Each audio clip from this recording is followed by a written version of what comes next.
Welcome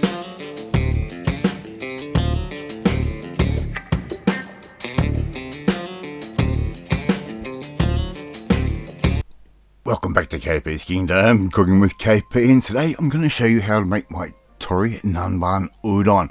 Now, this is a little bit of a request from a subscriber of mine, Dope Skunk, for his fiancée Emily. How you doing, Emily? Enjoy this and make this for Dope Skunk for dinner. Alright, one chicken breast. We've put this into the freezer for around about 1 to 2 hours. Let that firm up, and we're just going to cut that straight across the grain, just like I'm doing right there, and we're going to cut that really nice and thin. Alright, so freezing it really firms it up and makes it really easy to get these beautiful thin slices of chicken breast.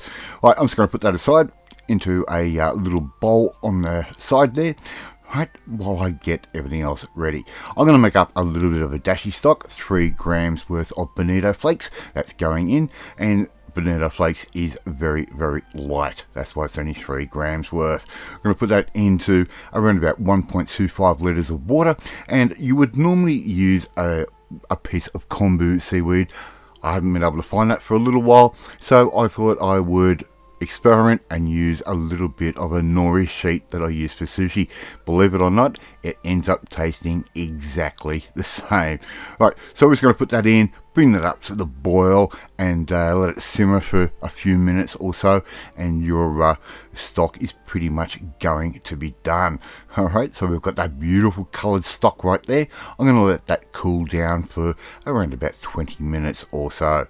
Okay, so this is not a very quick dish to do unless you've already got your dashi stock pre-prepared, but I'm showing you how to do it from scratch. All I'm going to do now is I'm going to strain that out through a little bit of paper towel, a bit of kitchen towel, through a strainer, and just get rid of any impurities that might be in there. And of course, we don't want those bonito flakes floating around our stock, and of course, we don't want the the nori or kombu seaweed floating around. We want a nice clear stock for this particular dish.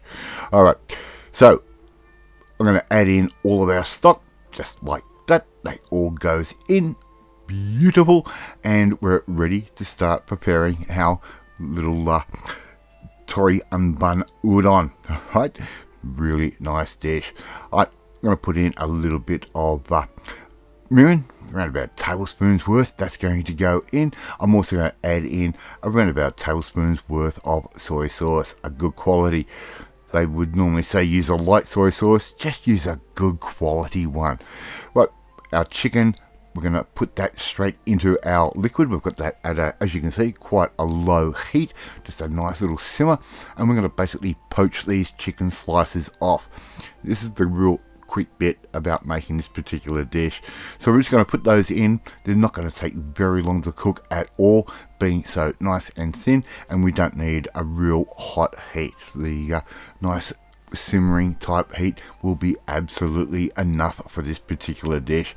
And if you haven't tried making your own Japanese style udon dish before, well, it's not that hard to do, believe me. Alright, so we've added in all of our chicken. Give that a quick little bit of a stir around. That's going to take, I kid you not, maybe 4-5 minutes maximum. Done. Now, in the meantime, Mrs. KP on the other side of the kitchen, she's already preparing some udon noodles for me.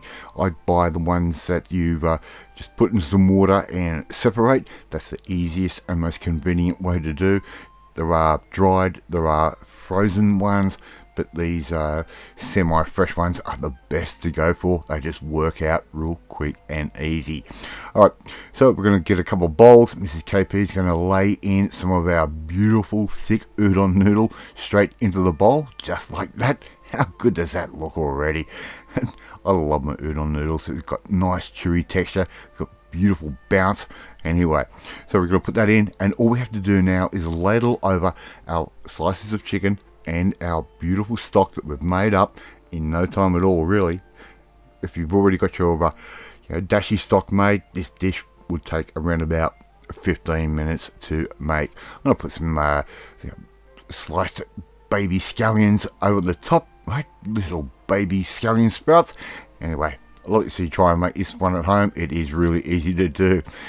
Thank you so much for watching this video. Really do appreciate it. If you like this video, hit that like button. It gives me confidence and make you feel warm and fuzzy too.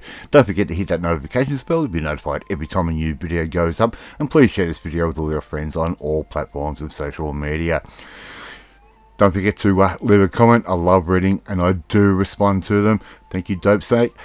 And if you want to learn how to make a real nice, easy, clean Japanese dish like this one, well, you need to come and join the family, my family. Hit that subscribe button and you'll never miss another one of my videos again. I'll drink my Tori Nanban Udon and I will catch you next time. Bye.